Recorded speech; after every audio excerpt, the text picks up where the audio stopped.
let us next go with next sections, section 9b and section 45(4). ఇవి కొంచెం important. Okay, కొంచెం బాగాలేదు, bear with me, నా voice కూడా సరిగ్గా రాదు.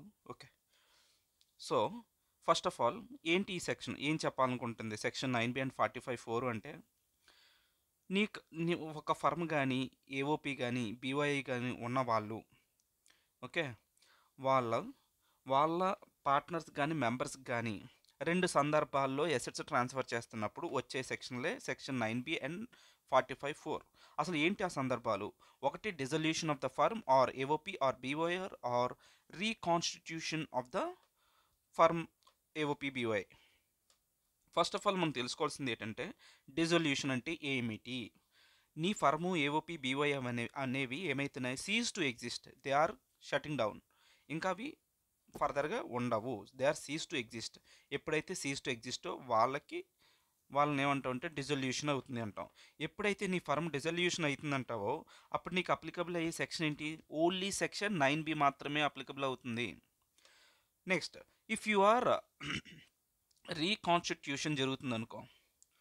రీకాన్స్టిట్యూషన్ అంటే ఏంటంటే నీ ఫర్మ్లో రిటైర్మెంట్ కానీ death or partner retirement or death of partner or member జరుగుతున్నప్పుడు ఏమైంది, ఫర్మ్ రీకాన్స్టిట్యూషన్ జరుగుతుంది. అలాగే admission of partner or member, కొత్త మెంబర్ని అడ్మిట్ చేసుకోవడం కానీ జరిగినప్పుడు, change in the profit sharing ratios, ఇటువంటి సందర్భాల్లో రీకాన్స్టిట్యూషన్ అనేది వస్తుంది. రీకాన్స్టిట్యూషన్లో అప్లికబుల్ అయ్యే సెక్షన్స్ ఏంటి, సెక్షన్ 9b అండ్ 45(4). ఈ రెండు అప్లికబుల్ అవుతాయి రీకాన్స్టిట్యూషన్లో. ఓకేనా, యు అండర్స్టూడ్. డిజల్యూషన్ అంటే ఏంటి, రీకాన్స్టిట్యూషన్ అంటే ఏంటో తెలుసుకున్నాం. రీకాన్స్టిట్యూషన్ అంటే ఏంటి, రిటైర్మెంటు, అడ్మిషను, ఇంకోటి change in the profit sharing ratios, రిటైర్మెంట్తో పాటు డెత్ కూడా, ఇవన్నీ కూడా రీకాన్స్టిట్యూషన్ అంటానమాట. అంటే ఆ సందర్భాల్లో జరిగేది రీకాన్స్టిట్యూషన్. ఓకే, ఇప్పుడు మనం మాట్లాడుకున్నట్టు డిజల్యూషన్, ఇప్పుడు నువ్వు సరిగ్గా అబ్జర్వ్ చేస్తే రీకాన్స్టిట్యూషన్ ఫేజ్లో సెక్షన్ 9b అప్లికబుల్ అవుతుంది అండ్ 45(4) కూడా అప్లికబుల్ అవుతుంది. Let us go and solve with this one, reconstitution. రీకాన్స్టిట్యూషన్లో ఈవెన్ డిజల్యూషన్ కూడా వస్తుంది కదా సెక్షన్ 9b. ఇప్పుడు మనం మాట్లాడేది ఏంటంటే సెక్షన్ 9bని హ్యాండిల్ చేస్తున్నాం. ఏంటంట వాడు చెప్పేది, ఒక asset distributed on dissolution or reconstitution of the firm AOP BOI specified entity to partner or member under section 9b. So dissolution పరిస్థితుల్లో కానీ రీకాన్స్టిట్యూషన్ పరిస్థితుల్లో కానీ నీ పార్ట్నర్కి మెంబర్కి నువ్వు అసెట్స్ ట్రాన్స్ఫర్ చేస్తే అప్పుడు అట్రాక్ట్ అయ్యే సెక్షన్ 9b. సో ఇక్కడ ఏంటి, నువ్వేమి ట్రాన్స్ఫర్ చేస్తున్నావు అనేది క్వశ్చన్ చేయాలి. నువ్వేం ట్రాన్స్ఫర్ చేస్తున్నావు, either you can transfer capital asset or stock in trade or money. ఇప్పుడు మనం ఫర్మ్లోంచి వెళ్ళిపోతున్న పార్ట్నర్కి నువ్వు క్యాపిటల్ అసెట్ ఇవ్వచ్చు, నా దగ్గర స్టాక్ ఇన్ ట్రేడ్గా ఉన్న ఐటమ్ ఇవ్వచ్చు, లేదంటే మనీ. ఒక్కొక్క సీన్స్లో అక్కడ ఒక్కొక్కలా క్యాపిటల్ గెయిన్ క్యాలిక్యులేట్ చేయాలి అని చెప్తున్నారు. ఓకేనా, సో ఇప్పుడు నెక్స్ట్ పాయింట్ ఏంటంటే క్యాపిటల్ అసెట్ కనుక ఇస్తే అప్పుడు నువ్వు ఎలా చేస్తావు అంటే, ఎవరు ఫస్ట్ ఆఫ్ ఆల్, ఇప్పుడు నాదొక ఫర్మ్ అండి, నా ఫర్మ్లో ఒక నలుగురు పార్ట్నర్స్ ఉన్నారు. ఒక క్వశ్చన్నే మనం ఎగ్జాంపుల్గా అదే మాట్లాడదాం. ఎక్స్ అండ్ కో అనే ఒక ఫర్మ్ ఉంది, అందులో నలుగురు ఉన్నారు. అందులో ప్రేమ్ అనేవాడు రిటైర్ అయ్యి ఇంటికి వెళ్ళిపోతున్నాడు.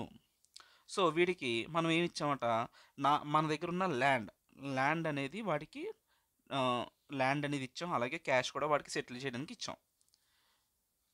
ఓకే, ఫస్ట్ ఆఫ్ ఆల్ ఈ సిచ్యువేషన్లో క్యాపిటల్ అసెట్ ట్రాన్స్ఫర్ జరుగుతుంది అంటే మనం సెక్షన్ 9b ప్రకారం ఆలోచించి ఏం చేయాలి. ఇప్పుడు చూడు ఏంటి, సారీ ఏమైంది, ఎవడాడు మా ఫ్రెండ్ ప్రేమ్ అనేవాడు నాగ్పూర్లో ఉన్న ల్యాండ్ ఇస్తున్నాను వాడికి. ఇస్తున్నప్పుడు ఫర్మ్ అనేది దాని యొక్క ల్యాండ్ అమ్మేస్తున్నప్పుడు ఇప్పుడు ఒకప్పుడు కొన్నప్పుడు ఎంత ఉందట చూడు, ఇక్కడ డైరెక్ట్ క్వశ్చన్లో ఉన్న నెంబర్సే తీసుకుందాం. ల్యాండ్ ఆఫ్ నాగ్పూర్ ఎంత ఉందట, ల్యాండ్ ఆఫ్ నాగ్పూర్ ఏంటిది, అయ్యా ఓకే ఏమైంది ఇది, 1 సెకండ్. యాక్చువల్లీ మనం ఈ కాన్సెప్ట్ని క్వశ్చన్తో పాటు ప్యారలల్గా చదువుకుంటేనే ఒక బెటర్ క్లారిటీ వస్తుంది అనమాట. నేను క్వశ్చన్ మళ్ళీ చెప్తాను, బట్ ఇక్కడ చిన్న హింట్ చిన్నది మాట్లాడేసిన తర్వాత మనం క్వశ్చన్లోకి వెళ్దాం. ఓకే, ఇన్ బిట్వీన్ నేను క్వశ్చన్లో కొన్ని నెంబర్స్ తీసుకుంటా. ఏంటంటే నెంబర్స్, మన దగ్గర నాగపూర్లో ఒక ల్యాండ్ ఉందంట. దాని కాస్ట్ ఆఫ్ ఎక్విజిషన్ ఎంత? 25.4 ల్యాక్స్. ఇప్పుడు దాని ఫెయిర్ మార్కెట్ వాల్యూ ఎంత ఉందంటే 45 ల్యాక్స్. ఎప్పుడు కొన్నాను నేను అది? 2015లో కొనుక్కున్న ల్యాండ్. సో నేనేం చెప్తున్నానంటే ఇక్కడ కొంతసేపు అది డిజల్యూషన్ అవుతుంది. నా ఫర్మ్ డిజల్యూషన్ కాదు, రీకాన్స్టిట్యూషన్ జరుగుతుంది. అప్పుడు నా పార్ట్నర్కి నేనేం చేశానంటే నాగ్పూర్లో ఉన్న ల్యాండ్ని నేను వాడికి ఇచ్చేసాను సెటిల్మెంట్ పర్పస్లో. ఓకే, ఇప్పుడు నేను ఏం చేయాలి? నాగ్పూర్లో ఉన్న ల్యాండ్ ఎంత బాబు వాల్యూ? దాన్ని 45 ల్యాక్స్ ఇప్పుడు ఫెయిర్ మార్కెట్ వాల్యూ. బట్ నేను కొనుక్కున్నప్పుడు దాని వాల్యూ ఎంత? 25.4 ల్యాక్స్. అది తీసేస్తే ఎంత ఉంటుంది? ఎంతో కొంత ఉంటుందిలే. దీన్ని ఫర్ ఎగ్జాంపుల్ మన కన్వీనియన్స్ కోసం 25 తీసేస్తే ఎంత ఉంటుంది? 20 ల్యాక్స్ ఉంటుంది అనుకో. దీన్ని ఏమంటాం మనం నార్మల్గా? ఇది సేల్ వాల్యూ అని, ఇది కాస్ట్ ఆఫ్ ఎక్విజిషన్ తీసేయగా మనకి ఏమొస్తుందంటే క్యాపిటల్ గెయిన్స్ వస్తుంది నార్మల్గా మనం ఫాలో అయ్యే మెథడ్ ప్రకారం అయితే ఇక్కడ పాయింట్ ఏంటంటే ఫర్మ్ అనేది వాడి పార్ట్నర్కి ఇచ్చేస్తున్నప్పుడు యాక్చువల్లీ నేను కొన్నప్పుడు దాని వాల్యూ 25 ల్యాక్స్ అనుకో. ఇప్పుడు నాకు 45 ల్యాక్స్ అంటే క్యాపిటల్ గెయిన్ ఎవడు కడతాడు? ఫస్ట్ క్వశ్చన్ ఇక్కడ రావాల్సింది ఏంటంటే ట్యాక్స్ వచ్చి, బాబు ఫర్ము నువ్వు కడతావా లేదంటే పార్ట్నర్ కడతాడా? అదేంటండి నేనేమో అమ్మలేదు కదా అంటే, అమ్మినా అమ్మకపోయినా మాకు అవన్నీ కథలు పడదు. నువ్వు నీ పార్ట్నర్కి ఇచ్చేసావు, సెటిల్మెంట్ పర్పస్లో ఇచ్చేసావు. We treat it as sale అని చెప్పి దాని మీద మాకు నువ్వు కొన్నప్పుడు 25 అయితే ఇప్పుడు దాని వాల్యూ 45 ల్యాక్స్, దాని వాల్యూ పెరిగింది. సో దాని మీద లాంగ్ టర్మ్ క్యాపిటల్ గెయిన్స్ అనేది మాకు ట్యాక్స్ కట్టు అంటాడు. అది సీన్ మనం మాట్లాడుకునేది. ఇప్పుడు ఒకసారి ప్రొవిజన్ చదువుదాం. ఇది ఎవరి చేతుల్లో ట్యాక్సిబుల్ అన్నది ప్రొవిజన్కి ఈ సెక్షన్ 9B ఏం చెప్తుంది?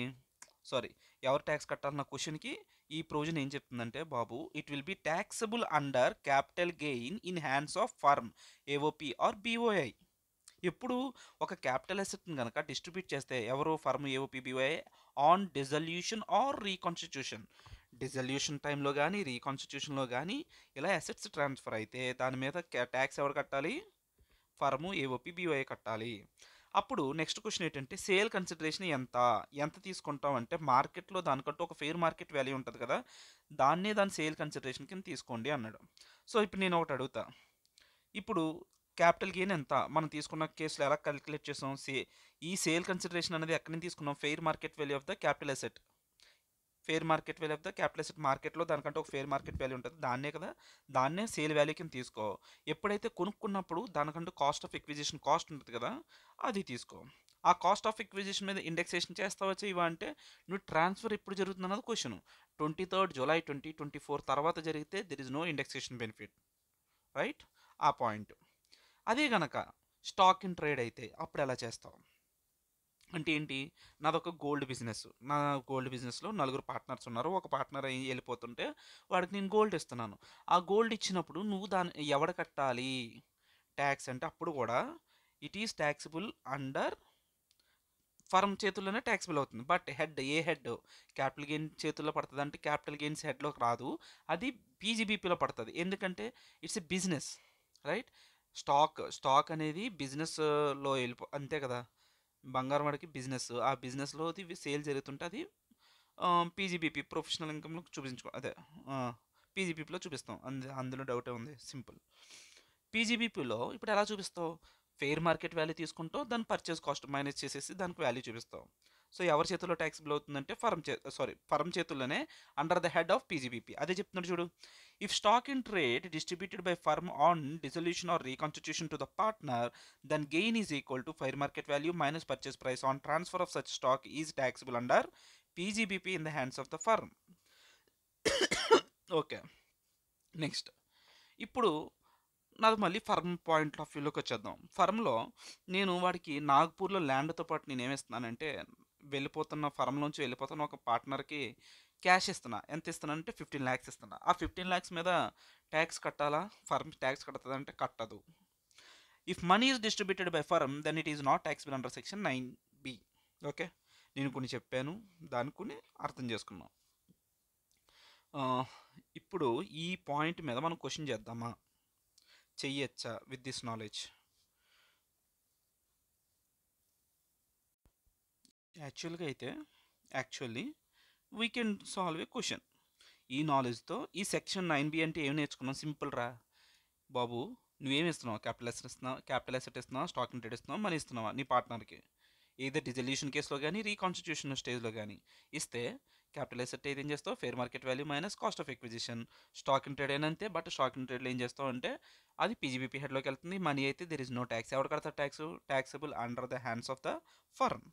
ఓకే, ఇప్పుడు నేను ఒక క్వశ్చన్ని ఇంట్రడ్యూస్ చేస్తాను. ఇంకా మనం ఫర్దర్గా ఈ క్వశ్చన్ ఆ ప్రొవిజన్ ప్యారలల్గా చెప్తాను అనమాట. ఓకే, ఇప్పుడు క్వశ్చన్ విందాం. ఇది ఎక్కడది క్వశ్చన్? ఫస్ట్ క్వశ్చన్ ఇది అతుల్ సార్ మెటీరియల్లోంచి క్వశ్చన్ నెంబర్ 20. Okay, right. ఎక్కడైనా మోస్ట్ ఆఫ్ ద కేసెస్ ఇదే క్వశ్చన్ ఉంటుంది, జస్ట్ పేర్లు నెంబర్స్ మారుతాయి అంతే. ఓకే, ఒక ప్రేమ్ అనే ఒక వ్యక్తి ఈజ్ ఏ పార్ట్నర్. ఎక్కడెక్కడ పార్ట్నర్ అట? ఎక్స్ అండ్ కో అనే కంపెనీలోని, ఫర్మ్లోని, వై అండ్ కో ఫర్మ్లోని పార్ట్నర్ ఆడు. ఈ ఎక్స్ అండ్ కో ఫర్మ్లో నలుగురు పార్ట్నర్స్ ఉన్నారు, 4 partners are there.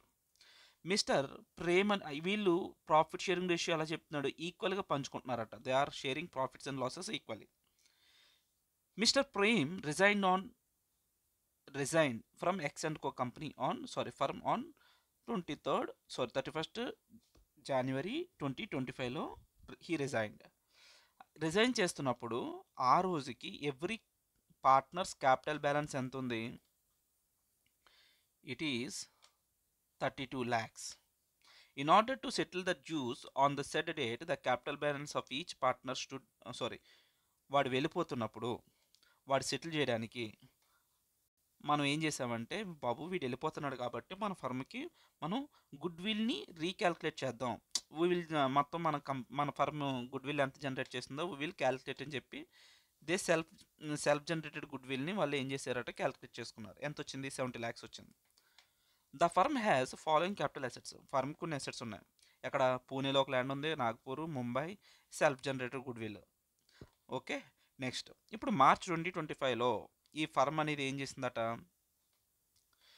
Mister Prem గైడ్కి వెళ్ళిపోతున్నాడు కదా, అక్కడ సెటిల్ చేద్దామని చెప్పి 15 lakhs క్యాష్ ఇచ్చింది అండ్ నాగ్పూర్లో ల్యాండ్ కూడా ఇచ్చింది. ఓకే, ఇది నెక్స్ట్ క్వశ్చన్, అది పక్కన పెడదాం.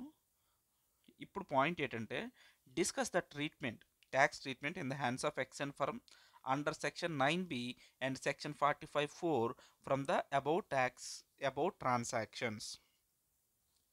ఏం చెప్తున్నాడు? సింపుల్గా సెక్షన్ 9Bకి చేయండి అని అడిగాడు. ఇక్కడ ఫస్ట్ ఆఫ్ ఆల్ నువ్వు ఏం అర్థం చేసుకోవాలంటే, ఈ కేసులో ఫస్ట్ కేసులో ఏం జరుగుతుంది? పార్ట్నర్ వెళ్ళిపోతే దాన్ని ఏమంటాం? రీకాన్స్టిట్యూషన్ జరగాలి. రీకాన్స్టిట్యూషన్ జరిగినప్పుడు అప్లికబుల్ అయ్యే సెక్షన్ ఏంటి? సెక్షన్ 9Bయా 45(4)ఆ? క్వశ్చన్ ఆన్సర్ చెప్పాలి. రీకాన్స్టిట్యూషన్ జరుగుతున్నప్పుడు అప్లికబుల్ అయ్యే సెక్షన్ ఏంటి అంటే సెక్షన్ 9B అప్లికబుల్ అవుతుంది, 45(4) కూడా అప్లికబుల్ అవుతుంది. మరి డిజల్యూషన్ అయితే ఓన్లీ 9B మాత్రమే అప్లికబుల్ అవుతుంది. సరే, ఇది ఎలాగో రీకాన్స్టిట్యూషన్ కాబట్టి 9B అప్లై చేయొచ్చు. 9B అప్లై చేస్తున్నప్పుడు నీ పార్ట్నర్కి ఏమి ఇస్తున్నావు? ఫస్ట్ క్వశ్చన్, నాగ్పూర్లో ఉన్న ల్యాండ్ ఇస్తున్నాను. దాన్ని కొనుక్కున్నప్పుడు దాని వాల్యూ ఎంత అంటే నాగ్పూర్ ల్యాండ్ 25.4 lakhs. ఓకే, ఇప్పుడు దాని ఫేర్ మార్కెట్ వాల్యూ ఎంత? ఎప్పుడు ఇస్తున్నావు నువ్వు పార్ట్నర్కి? 31st Januaryలో నీ పార్ట్నర్ వెళ్ళిపోతుంటే ఆ రోజుకి ఫేర్ మార్కెట్ వాల్యూ 45 lakhs ఉంది ఆ ల్యాండ్ కాస్ట్. సో ఇప్పుడు నువ్వు ఏం చేయాలి? సింపుల్గా 45 మైనస్ కాస్ట్ ఆఫ్ ఎక్విజిషన్ ఎంత? 25.4 కదా. 25.4 తీసేస్తే ఏదైతే వచ్చిందో దాన్నే ఉంటాం. సెక్షన్ 9B కింద ఇది క్యాపిటల్ గెయిన్. దీని మీద ఎవరు కట్టాలి ట్యాక్స్? ట్యాక్సబుల్ అండర్ ఎవరి చేతుల్లో? Firm. Taxable in the hands of the firm. అంతే ఆన్సర్ ఫస్ట్ దానికి. చూడు బాబు, computation of capital gain under section 9B for the assessment year 25-26. Full sale value ఎంత? ఫేర్ మార్కెట్ వాల్యూ ఎంత ఉంటే అంత. నాగ్పూర్ ల్యాండ్ అది 45 lakhs ఉంది. కాస్ట్ ఆఫ్ ఎక్విజిషన్ తీసేగా ఏదైతే వచ్చిందో అది. దీనికి ఇండెక్సేషన్ బెనిఫిట్ ఎందుకు ఇవ్వలేదంటే simple, it is transferred on January 2025. July 2024 తర్వాత జరిగితే no indexation benefit. So we did not take the indexation benefit and we directly gave the long term capital gain of 9B. ఎంత? 19,60,000. అక్కడతో section 9B ప్రకారం అయిపోయింది. తర్వాత మనం ఎక్కడికి వెళ్ళాలంటే సెక్షన్ 45(4). ఆ తర్వాత చేద్దాం, హోల్డ్ ఆన్. మనం సెక్షన్ 45(4) ప్రకారం తర్వాత చేద్దాం. అది నెక్స్ట్ ప్రొవిజన్ చదివి అప్పుడు మళ్ళీ దీంట్లోకి వద్దాం. ఇక్కడతో మనకి ఫస్ట్ క్వశ్చన్ నా పాయింట్ ఆఫ్ వ్యూలో అయిపోయినట్టే. ఇది 9B ప్రకారం చేసేసాం. ఇప్పుడు సైమల్టేనియస్గా ఇంకో క్వశ్చన్ కూడా ఉంది మనకి. ఏంటంట, ఇటు చూడు, వై అండ్ కంపెనీ డిజాల్వ్ అయిపోతుంది. ఇంకోటి ఏం చెప్తున్నాడు, ఒక వై అండ్ కంపెనీ అనేది ఉంది, అది డిజాల్వ్ అయిపోతుంది ఎప్పుడు? 2025లో. And distribute its land Chandigarh, Mohali, Gurgaon on the same date to its 3 partners. Okay, Prem, Akshay, Arav respectively who are sharing the profits equal. వీళ్ళందరూ ప్రాఫిట్స్ ఈక్వల్గా పంచుకుంటున్నారు. Okay, in addition Prem and Akshay were given a money of 8 lakhs and 11 lakhs respectively on 1st March 2025. Okay, మరి ఒకసారి ఆగు, నీకు ఒక doubt రావాలి. ఏంటి? ఫస్ట్ ఎక్స్ అండ్ కో ఫర్మ్కి మనం క్యాపిటల్ గెయిన్ 9B ప్రకారం క్యాలిక్యులేట్ చేసేటప్పుడు ఏం చేసావు? నాగ్పూర్ ల్యాండ్లో ఉన్నదానికి లాంగ్ టర్మ్ క్యాపిటల్ గెయిన్ కట్టాను. అట్ ద సేమ్ టైం వాడికి క్యాష్ కూడా ఇస్తున్నాం కదా. క్యాష్ మీద నేను ఎందుకు చేయలేదు అంటే ఏం చెప్పింది సెక్షన్ 9B?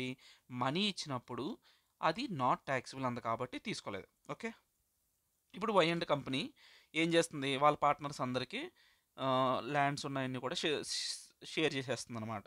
ఏం చేస్తాం? Fair market value minus cost of acquisition తీసేస్తే ఎంతైతే వస్తుందో దాన్నే సెక్షన్ 9B ప్రకారం. అది ఎప్పుడు కొనుక్కున్నాడు? యాక్చువల్ ల్యాండ్స్ ఇవన్నీ 2011 ఆడు ఎప్పుడు అమ్ముతున్నాడు? 2025. లాంగ్ టర్మ్ క్యాపిటల్ గెయిన్సే కాబట్టి as per long term capital gains ప్రకారం ఫేర్ మార్కెట్ వాల్యూ నుంచి కాస్ట్ ఆఫ్ ఎక్విజిషన్ తీసేస్తే వచ్చిందే సెక్షన్ 9B ప్రకారం. ఏమంటారు అది? సెక్షన్ 9B ప్రకారం లాంగ్ టర్మ్ క్యాపిటల్ గెయిన్స్. ఇందులో ఏమన్నా ఉందో డిస్కస్ చేయడానికి ఏమీ లేదు. చూడు, మనకి ఈ క్వశ్చన్ అయిపోయింది. Tax treatment in the hands of and co under the section 9B ప్రకారం చేస్తే ఏం చేసాం?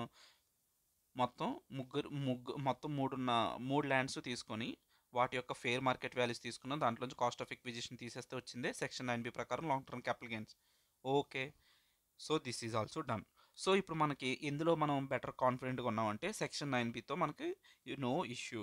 Let's go with section 45(4). మళ్ళీ ఇప్పుడు ప్రొవిజన్లోకి వెళ్తున్నా. ఓకే, చూడు, ఇప్పుడు ఈ సెక్షన్ 45(4) ఎవరికి అప్లికబుల్ అవుతుంది? ఎవరికి అప్లికబుల్ అవుతుందంటే ఎవరికి? రీకాన్స్టిట్యూషన్ జరుగుతున్నప్పుడు ఎసెట్స్ కానీ నీ మెంబర్ కానీ పార్ట్నర్ కానీ డిస్ట్రిబ్యూట్ చేస్తే అప్పుడు అప్లికబుల్ అవుతుంది. చూడు, applicable only in case of reconstitution in addition to section 9B. Section 9Bతో పాటు కూడా నీకు సెక్షన్ 45(4) కూడా అప్లికబుల్ అవుతుంది. ఎవరి చేతిలో ట్యాక్సిబుల్ అవుతుందమ్మా ఇది? Taxable in the hands of firm AOP or BOI. Okay, taxable in year in which money or capital asset received by partner or member. ఎప్పుడైతే నీ పార్ట్నరు నీ దగ్గర నుంచి రిసీవ్ చేసుకుంటాడో అప్పుడే అది ట్యాక్సిబుల్ అవుతుంది. ఓకే, ఇందులో మనం మెయిన్ గుర్తుంచుకోవాల్సింది ఏంటంటే సెక్షన్ 45(4) ప్రకారం క్యాలిక్యులేట్ చేసేటప్పుడు ABCలు మనకు తెలియాలి. A + B - C అంటాడు. ఏ అంటే ఏంటి బాబు? నీ పార్ట్నర్కి ఏమి ఇస్తున్నావు? క్యాష్ ఇస్తున్నావా? మనీ ఇస్తున్నావా? మనీని ఏమంటావంటే మనీ ఈజ్ A. నీ పార్ట్నర్కి ఒక క్యాపిటల్ అసెట్ ఏమైనా ఇస్తున్నావా? That is B. Capital asset is B. C అని తర్వాత మాట్లాడదాం, ఇక్కడ తాగు. So let us read. Calculation ఏం చేయమంటున్నాడు? క్యాపిటల్ గెయిన్ 45(4) ప్రకారం ఎలా క్యాలిక్యులేట్ చేయాలో A + B - C. ఏ అంటే ఏంటంట? Money received by partner or member. ఇది చాలా జాగ్రత్తగా ఉండాలి. ఇప్పుడు పార్ట్నరు ఫర్మ్కి డబ్బులు తెచ్చి పెడతాడు కదా, దాన్ని నువ్వేమంటావు? దాన్ని కాదు మనం మాట్లాడేది. ఫర్ము పార్ట్నర్ వెళ్ళిపోతున్నందుకు ఏదైతే ఇస్తున్నాడో దాన్ని తీసుకోవాలి. Money received by partner. Okay, next fair market value. B అంటే ఏంటంట? Fair market value of the capital asset received by partner or member. ఏంటిది? Fair market value of capital asset received by partner or member. ఇప్పుడు నాగపూర్లో land మన పార్ట్నర్కి ఇచ్చేస్తున్నాం, దానికంటే ఒక fair market value ఉంటుంది కదా, దాన్నే బి. నెక్స్ట్ వచ్చేది ఏంటంటే C. This is the most interesting and important and need to be more focused. ఎందుకు? Balance in capital account of such partner. Okay, ఇప్పుడు సి అనే దానికి ఏమంటున్నాడంటే, బాబు నీ పార్ట్నరు వాడు జాయిన్ అయినప్పుడు ఫర్మ్లో వాడు కొంచెం బ్యాలెన్స్ తెచ్చిపెట్టాడు కదా, పార్ట్నర్ బ్యాలెన్స్ అని చెప్పి. పార్ట్నర్ బ్యాలెన్స్ ఎంత ఉంది?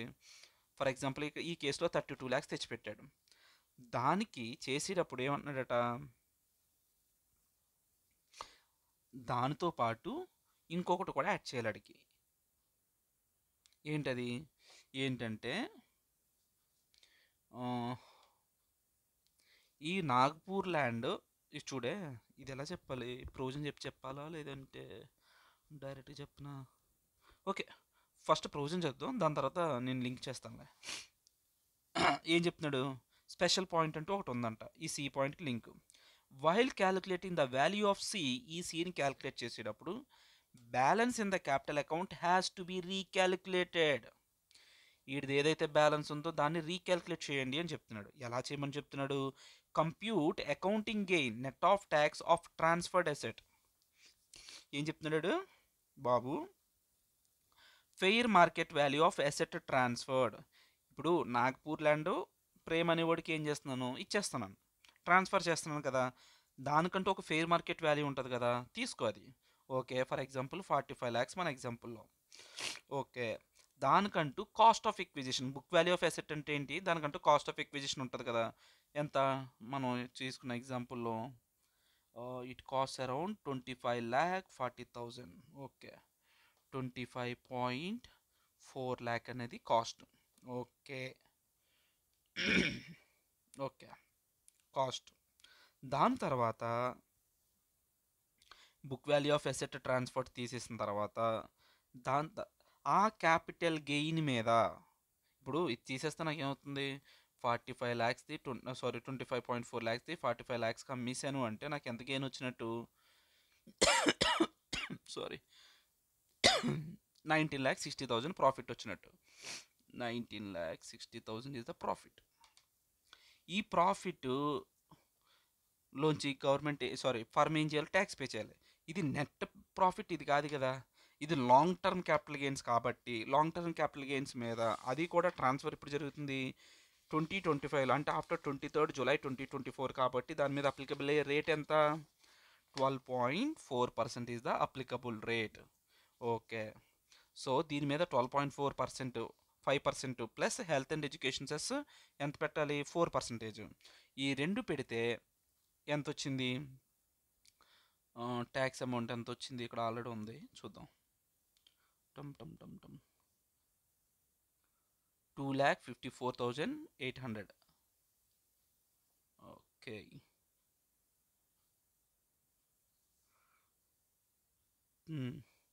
సో మనకు వచ్చింది ఎంత అంటే 2,54,800 అన్నది ట్యాక్స్ కట్టాలి. ఈ ట్యాక్స్ తీసేను మనకి ఎంత మిగులుతుంది అంటే 17 lakh. What is that? You are saving 17,05,200. ఎంత సేవ్ చేస్తున్నావు? 17,05,200. ఇది నెట్ నా ట్యాక్స్ ఆబ్లిగేషన్స్ తీసేసిన తర్వాత నాకు మిగులుతున్న ప్రాఫిట్ ఎంత అంటే ఇంత. సో వాడు అదేగా చెప్పాడు చూడు, ఫెయిర్ మార్కెట్ వాల్యూ తీసుకోమన్నాడు, తీసుకున్నాను. ఆ తర్వాత ఏం చెప్పాడు? Book value, cost of acquisition తీసుకున్నాడు, తీసుకున్నాను. ఓకే, తీసుకున్న తర్వాత నాకు వచ్చిన ప్రాఫిట్ ఎంత? ఇంత ప్రాఫిట్. ఆ ప్రాఫిట్లోంచి ట్యాక్స్ తీసేయాలి. ఓకే, ట్యాక్స్ కూడా తీసేసాను, అప్పుడు నెట్ ప్రాఫిట్ ఇది. ఓకే, ఇప్పుడు ఏంటి తర్వాత చెవుడు, ఇంకా చదువు, ఇంకా అవ్వలేదు అక్కడ. ఈ ప్రాఫిట్ని అకౌంటింగ్ నెట్ ఆఫ్ ట్యాక్స్ వచ్చిన ప్రాఫిట్ని నువ్వేం చేయాలంటే distribute accounting gain of asset transferred is in PSR, అంటే ప్రాఫిట్ షేరింగ్ రేషియోలో వెళ్ళిపోతున్న వాడికి పంచు. అంటే వాడు బ్యాలెన్స్ ఆల్రెడీ ఎంత ఉంది? పార్ట్నర్ తెచ్చిన బ్యాలెన్స్ 32 lakhs ఉంది, దానికి ఈడు కొత్తగా వచ్చిన ప్రాఫిట్ ఎంత? 1705.200 ఇంటూ ఈ అందరూ ఈక్వల్ షేరింగ్ కదా, ఎంతమంది ఉన్నారు? 4 people డివైడెడ్ బై 4, అంటే ఒక్కొక్కడికి ఎంత రావాలి? ఎంత రావాలి? 4,26,300 రావాలి. ఒక్కొక్కడికి 4,26,300. సో కలిపితే ఎంత అవుతుంది? 32 lakhs plus 4,26,200. 32 lakhs plus 4,26,300 gives me ఎంత వచ్చింది? 36,26,300.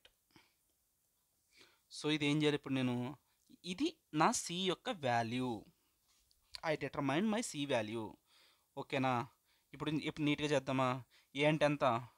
సారీ క్వశ్చన్ సరిగ్గా అది ప్రొవిజన్ యొక్క అర్థం, దాని ఇంటర్ప్రిటేషన్. ఇప్పుడు దీన్నే క్వశ్చన్లో అప్లై చేద్దాం. ఏం లేదు, ఈ ఏ నెంబర్స్ జస్ట్ ఒకసారి చేసామన్న ఫీలింగ్కి ఒకసారి చదువుదాం. చూడు. In the March 2025, X and Co gave land at Nagpur and 15 lakhs money to Prem to settle his capital balance. వాడు ఎంత తెచ్చాడట? 32 lakhs తెచ్చాడు. ఇప్పుడు నిన్ను సింపుల్ క్వశ్చన్లు అడుగుతాను, చెప్పాలి నువ్వు. ఏమిటి అంటే, బాబు నీకు 45(4) కింద, సెక్షన్ 45(4) కింద నువ్వేం చేయాలి? A plus B minus C చేయాలి. ఏ అంటే ఏంటి? Money received by partner 15 lakhs. B అంటే ఏంటి? The fair market value of the capital asset. What is that? 45 lakhs. Right. ఈ రెండు ప్లస్ చేసిన తర్వాత this is A, this is B. We have to reduce C. What is the C value? Just now we derived, right? What is the value of that?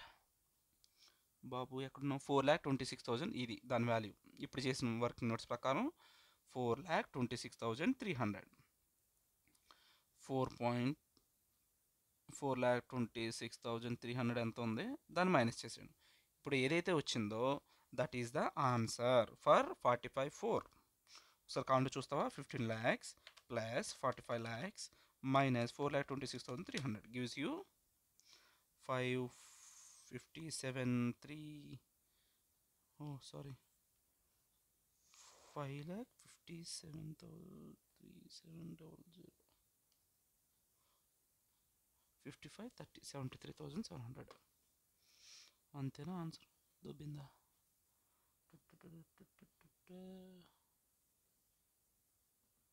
ఎక్కడో తన్నిందా? ఇక్కడ చూడు, నేను తప్పు చేశాను బాబు. సి వాల్యూ ఎంత అని చెప్పావు నువ్వు? ఉండరావు పెద్ద. సి వాల్యూ ఎంత చెప్పాను నేను? సి వాల్యూ ఇక్కడ డెరైవ్ చేశానా? ఎంత?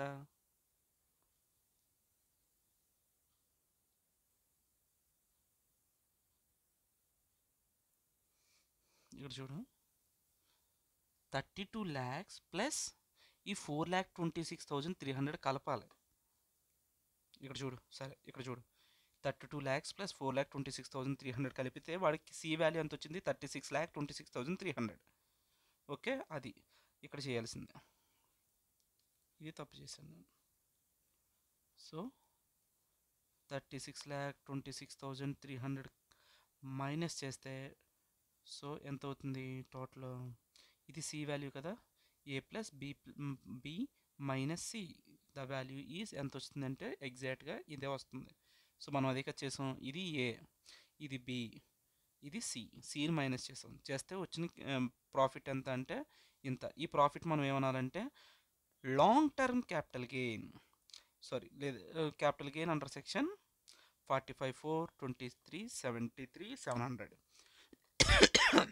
ఓకే, నేను ప్రొవిజన్ బట్టి ఇలా లింక్ చేసుకుంటూ వచ్చా. ఇప్పుడు నార్మల్గా అఫీషియల్ ప్రెజెంటేషన్ ఎలా చేస్తాం? Computation of capital gain under section 45(4) for the assessment year 25-26. మనకి ఏం తెలియాలి? A plus B minus C. A అంటే ఏమిటి? ఏ అంటే మనీ ఎంత రిసీవ్ చేసుకున్నాం అది, ప్లస్ బి అంటే fair value of the capital asset. C అంటే ఏంటి? Capital balance in the partners account. దానికి వర్కింగ్ నోట్స్ చేయాలి. ఆ వర్కింగ్ నోట్స్ ఎక్కడ ఉంది? ఇక్కడ ఉంది. ఇదే ఇక్కడ చేశాడు. ఇక్కడ వీళ్ళు ఇలా చేశారన్నమాట. సో వర్కింగ్ నోట్ ఏం చేయాలి? ప్రాఫిట్లోంచి క్యాపిటల్ గెయిన్ ఇంత ప్రాఫిట్ కదా, ఇందులోంచి ట్యాక్స్ తీసేగా, నెట్ ట్యాక్స్ తీసేగా మనకి ఎంత మిగులుతుంది ప్రాఫిట్ అనేది ఇక్కడ చేసాడు ఈయన. ఎంత వచ్చింది? 17,05,200. ఇది ఒక్కొక్కరు. దాని తర్వాత ఆ వచ్చిన ప్రాఫిట్ని మనం ఏం చేయాలి? పార్ట్నర్కి పార్ట్నర్ క్యాపిటల్ బ్యాలెన్స్కి అడ్జస్ట్ చేయాలి. ఒక్కొక్కడికి ఎంత 4,26,300. వాడు బిగినింగ్లో ఎంత ఇచ్చాడు క్యాపిటల్ ఆల్రెడీ 32 lakhs ప్లస్ ఇది కలిపితే వాడి సి బ్యాలెన్స్ ఎంత వచ్చింది, ఆ సి బ్యాలెన్స్ మనం రెడ్యూస్ చేస్తే ఎంత వచ్చింది. ఓకే, ఇక్కడ వరకు క్లియర్. సో మనం ప్యారలల్గా ప్రొవిజన్ చదివేసాం, సమ్మ కూడా సాల్వ్ చేసేసాం. ఇప్పుడు ఇది కొంచెం ఇంట్రెస్టింగ్గా ఉంటుంది, నాకు కూడా కొంచెం డౌట్ అయ్యేది ఏంటంటే, ఇప్పుడు ఏదైతే ప్రాఫిట్ వచ్చిందో క్యాపిటల్ గెయిన్ సెక్షన్ 45(4) కింద ఎంత వచ్చింది, 23,73,700. ఇక్కడ అంత డెప్త్కి వెళ్లకుండా పైనే కంప్లీట్ చేయాలి అంటే నాకు అర్థమైంది, నేను చెప్తా. ఏంటంటే attribution of capital gain under section 45(4) to remaining capital assets of the firm as per rule 8AB. ఇక్కడ రూల్ 8AB అనేది పిక్చర్లోకి వస్తుంది. What is rule 8AB? ఏం లేదురా, నీకు ఇప్పుడు ప్రాఫిట్ ఎంత ఉంది, ఇంత ఉంది ప్రాఫిట్.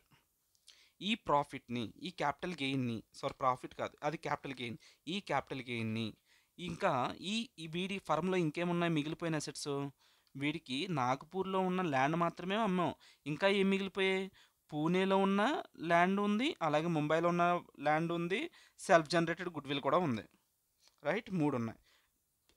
మిగిలిన అసెట్స్కి ఆ క్యాపిటల్ గెయిన్ని ప్రొపోర్షనేట్ రేషియోలో, ఆ ఎసెట్స్ యొక్క ప్రొపోర్షనేట్ రేషియోలో పంచాలి. ఆ ఎసెట్స్ యొక్క ప్రొపోర్షనేట్ రేషియోలో అంటే ఎలాగా, ఈ ఎసెట్స్ యొక్క ఫెయిర్ మార్కెట్ వాల్యూ కంటూ ఒకటి ఉంటుంది కదా. అంటే చూడు, ఇప్పుడు పూణేలో ల్యాండ్ 15 lakhs రా, అది కాస్త ఎంతకి ఇంక్రీజ్ అయింది, 50 lakhs. అంటే నెట్ ఇంక్రీజ్ ఎంత ఇంక్రీజ్ అయిందంటే 15 - 14, సారీ 50 - 15 అంటే 35 lakhs ఇంక్రీజ్ అయింది. సో ఎంతైతే ఇంక్రీజ్ అయిందో ఆ ఇంక్రీజ్ ప్రొపోర్షనేట్ రేషియోలో మనం ఈ క్యాపిటల్ గెయిన్ని పంచి వాటి మీద ట్యాక్స్ కడతాం. అదేంటి చాలా వింతగా ఉంది అనుకుంటాం కదా, అలాగే ఉంటుంది ఇది. చూడు, ఇంకా మిగిలిన ల్యాండ్స్ ఏమి ఉన్నాయి, పూణేలో ల్యాండ్, ముంబైలో land, self generated good value, దాని కాస్ట్, ఫెయిర్ మార్కెట్ వాల్యూ ఎంత ఇంక్రీజ్ అయిందో తీసుకున్నాం. తీసుకున్న తర్వాత ఇప్పుడు ఏం చేయాలి, మన దగ్గర ఉన్న టోటల్ క్యాపిటల్ గెయిన్ని ఈ ప్రొపోర్షనేట్ రేషియోలో పంచాలి. అలాగా ఇవన్నీ కలిపితే ఎంత వచ్చింది, this total is this much. ఇప్పుడు మన దగ్గర ఉన్న టోటల్ క్యాపిటల్ గెయిన్ని ఈ ప్రొపోర్షనేట్ రేషియోలో 35/267 చేస్తే వీడికి ఎంత. ఇది ఎప్పుడు కొన్నాడు వీడు, 2015లో కొన్నాడు. ఈ క్యాలిక్యులేషన్ అంతా ఎప్పుడు చేస్తున్నాం, 2025లో. కాబట్టి దీన్ని ఏమంటాం అంటే దీన్ని long term capital gain. Okay, ముంబైలో ఉన్నది కూడా లాంగ్ టర్మ్ క్యాపిటల్ గెయిన్ అవుద్ది, ఎప్పుడో కొంటాడు. అయితే ఇక్కడ సెల్ఫ్ జనరేటెడ్ గుడ్విల్ మాత్రం ఎప్పుడు ప్రీవియస్గా మనం ఏమి ఎవరి దగ్గర కొనుక్కున్నది కాదు కదా, మనకి సెల్ఫ్ జనరేటెడ్ ఉన్న గుడ్విల్ని ఈ రోజున క్యాలిక్యులేట్ చేస్తున్నాం అంటే this is short term capital gain.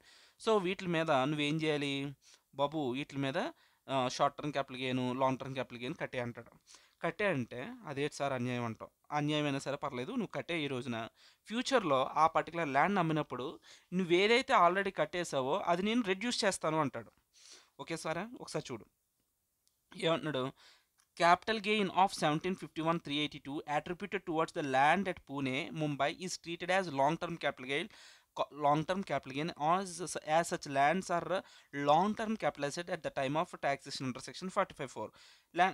Capital gain of 623 ఏంటి ఇది, short term capital gain attributed towards self-generated goodwill is treated as short-term capital gain. Okay right, next ఇంకేముంది. ఇప్పుడు నేను ఒక క్వశ్చన్ అడుగుతాను. ఇది ఫర్ ఎగ్జాంపుల్ ఈ రోజు నువ్వు కట్టేసావు, ఎప్పుడు కట్టావు, 31st January 2025లో వీటి మీద కట్టావు నువ్వు. ఫ్యూచర్లో అంటే ఎప్పుడు, మేబీ ఎప్పుడో ఈ పూణేలో ఉన్న ల్యాండ్ కానీ ముంబైలో ఉన్న ల్యాండ్ కానీ అమ్ముతున్నావు అనుకో, అప్పుడు ఏం చేయాలంటే నువ్వు ఆల్రెడీ ఏదైతే కట్టావో అది రెడ్యూస్ చేసే ఫుల్. ఇప్పుడు చూడు చెప్తాను, ఫర్ ఎగ్జాంపుల్ మనోడు ఏం చేస్తున్నాడట, క్వశ్చన్ చూడు. Suppose X and Co sold self-generated goodwill of 80 lakhs in previous year 25-26.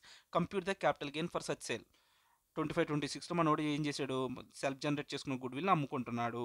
దాని మీద, ఆ గుడ్విల్ మీద నువ్వు ఆల్రెడీ ఎంత ట్యాక్స్ కట్టేసావు, సెల్ఫ్ జనరేటెడ్ గుడ్విల్ మీద షార్ట్ టర్మ్ క్యాపిటల్ గెయిన్ 6,22,318 కట్టేస్తాం కదా.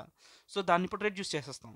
ఫుల్ వాల్యూ ఆఫ్ కన్సిడరేషన్ ఎంత, 80 lakhsలోంచి attribution of capital gain towards self generated goodwill అని చెప్పి యాజ్ పర్ రూల్ 8AB, ఇక్కడ 8AB ప్రకారం అని చెప్పి ఎంతైతే ఉందో ఇది ఆల్రెడీ కట్టేసింది, ఇక్కడ మైనస్ చేసేసి దీని మీద కట్టాలి. సో కాస్ట్, దీనికంటే కాస్ట్ ఆఫ్ ఎక్విజిషన్ ఏమైనా ఉంటుందా అంటే ఏమి ఉండదు కాబట్టి nil. So short term capital gains ఇది ఇంత అని చెప్పి దాని మీద కట్టాలి. అది ఇప్పుడు నేను ఏదైతే మాట్లాడానో దాని గురించి మాట్లాడేదే ఇది. ఇది చూడరా కాన్సెప్ట్ చదువుతున్నాను. Nature of capital gain, short term or long term, calculated as under section 45(4), same as other revalued capital assets and goodwill in proportion to the increased amount of such asset. ఇప్పుడు ఏమైంది, మిగిలిపోయిన ఏదైతే assets ఉన్నాయో వాది ఎంత increase అయింది ఆ proportion రేషియోలోని ఈ క్యాపిటల్ గెయిన్ పంచండి అన్నాడు. నీకు ఏం అర్థం కాలేదు నేను చెప్పింది, చదువు. In proportion to the increased amount. What is the increased amount? చూడు, పూణే ఎంత ఇంక్రీజ్ అయింది, ఇంత. ఈ ఇంక్రీజ్ అయిన ప్రొపోర్షనేట్లని ఏమంటున్నాడు, క్యాపిటల్ గెయిన్ మన దగ్గర ఏదైతే ఉందో ఆ క్యాపిటల్ గెయిన్ని ఈ ప్రొపోర్షనేట్ రేషియోలో పంచు అన్నాడు. ఆ తర్వాత further sale of other assets. ఇవి ఫ్యూచర్లో నువ్వు సేల్ చేసినప్పుడు, ఈ పూణే ల్యాండ్ కానీ సెల్ఫ్ జనరేటెడ్ గుడ్ విల్ కానీ ఏమైనా ఫ్యూచర్లో సేల్ చేసినప్పుడు ప్రొపోర్షనేట్ క్యాపిటల్ గెయిన్, ఏదైతే ప్రొపోర్షనేట్గా క్యాపిటల్ గెయిన్ ఉందో under section 45(4) belonging to such asset is to be reduce from the sale consideration. దాన్ని సేల్ కన్సిడరేషన్ నుంచి రెడ్యూస్ చేసే. చూడు, ఇప్పుడు ఫుల్ వాల్యూ ఎంత అయితే దాంట్లో నుంచి ఏం చేస్తాం, సేల్ కన్సిడరేషన్ నుంచి రెడ్యూస్ చేస్తాం. ఈ 6,22,318 అలా అనమాట. So with this we're done with the provision. ఇప్పుడు ఈ క్వశ్చన్ మీద ఫోకస్ చేద్దాం. ఇంకేం మిగిలిపోయి మనం ఈ క్వశ్చన్లో చేయాల్సింది, ఫస్ట్ పాయింట్ అయిపోయింది, సెకండ్ పాయింట్ అయిపోయింది. Third point, discuss the tax treatment in the hands of Y and co under section 9B. 9B solve చేస్తాం కదా, 45(4) చేయాలి ఫ్రమ్ ద అబౌట్ ట్రాన్సాక్షన్స్. ఇప్పుడు చెప్పు, ఇదేంటి డిజల్యూషన్లో సెక్షన్ 45(4) వస్తుంది అంటే రాదు. ఎందుకు రాదు బాబు? ఇది అదే చెప్పాను కదా, చూడు ఇక్కడ 45(4) అనేది ఎవరికి అప్లికబుల్ అంటే it is only applicable for reconstitution. డిజల్యూషన్లో రాదు. సో దానికి సెక్షన్ 45(4) అనేది అప్లికబుల్ అవ్వదు అని చెప్పి రాయాలి ఆన్సర్. చూడు ఇక్కడ రాశాడు, in case of dissolution of the firm section 45(4) is not applicable. Okay, with this we're done with the provision and question simultaneously. Okay, thank you.